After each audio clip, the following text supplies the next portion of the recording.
Hi guys, thank you for clicking on this video. This video is going to be all about me experimenting with a different way of styling a wash and go. Usually I tend to experiment off camera and then I come on camera once I found a solution to whatever problem I was facing, and then I just present it to you as like a tutorial. But I thought it might be helpful just to show you like the experimenting process, because I know it can sometimes be frustrating seeing all these people online, including pages like myself, showing like perfect, in inverted commas, hairstyle and curls and all that kind of stuff. But it's not always perfect behind the scenes. I have hairstyle fails as well. I have hair frustrations just like you. So here I just kind of wanted to emphasize that and show the experimenting process.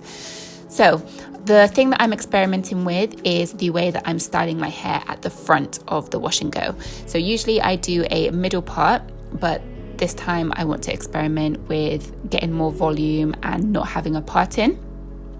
So because I'm experimenting with the styling of my hair at the front, everything else is going to remain the same. So I always make sure that I only change one thing when I'm experimenting, so I know whether that one thing works or not.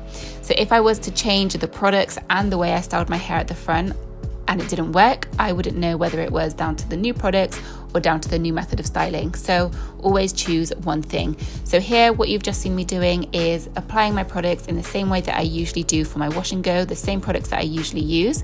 If you do want a detailed video on that, then I will link that in the cards here. So now I've got to the top section of my head, which is the part that I'm going to be experimenting with. So instead of doing a middle part like I usually do, I'm going to be styling my hair in a forwards direction. I've seen girls applying their hair like this, brushing their hair forwards, drying their hair when it's in a forwards direction like this, and they get the shape and style that I like.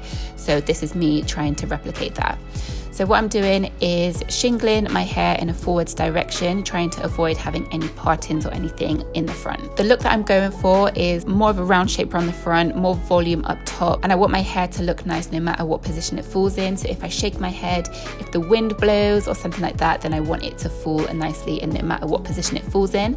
And I feel like when I do that with a middle part-in, it just doesn't look good. It like either has to sit in the middle part-in or it just looks crazy. So I'm trying to find a solution to that by not having a part-in at all. So I've applied all the products, I give my hair a shake, and then I just allow my hair to air dry as usual. Here is the next day when my hair is very, very shrunken, but my curls still look super nice and defined. Now what I'm doing is going around to stretch my hair as I usually do. Again, I do have a video dedicated to how I stretch and shape my hair, which I will link up in the cards here. So if you did want a detailed video on how I get my wash and go to look good on day one, then check that video out. But in short, what I do is I just go around, blow dry at the roots to get a bit of stretch, and then I grab my wide tooth comb and fluff it out just to get a bit more volume. So I do that around my whole head apart from the top section, which I'm experimenting with.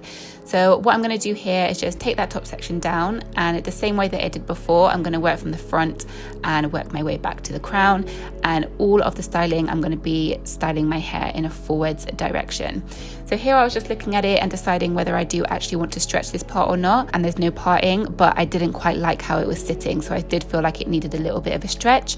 So I'm just going around and gently stretching my hair here. Just to make it fall a little bit nicer, it looked a bit stiff. I wanted a bit more movement and freedom. So I just felt like it needed a little bit of a stretch. So I did that the same way that I did the rest of my hair. And then I grabbed a wide tooth comb just to get a bit more volume back after stretching.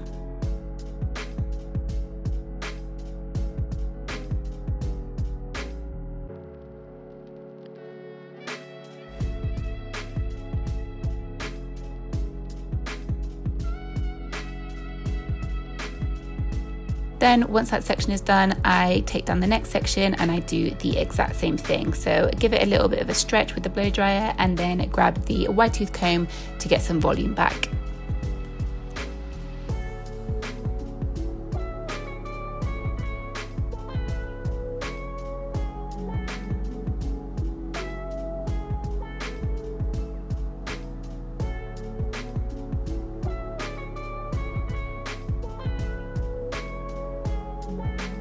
When I'm using the wide tooth comb, I'm fluffing it in a forwards direction, flinging my head to one side, fluffing it forwards, flinging my head to the other side and fluffing it forwards, just to make sure that all the volume that I'm getting is more up top and more towards the front of my head and framing my face.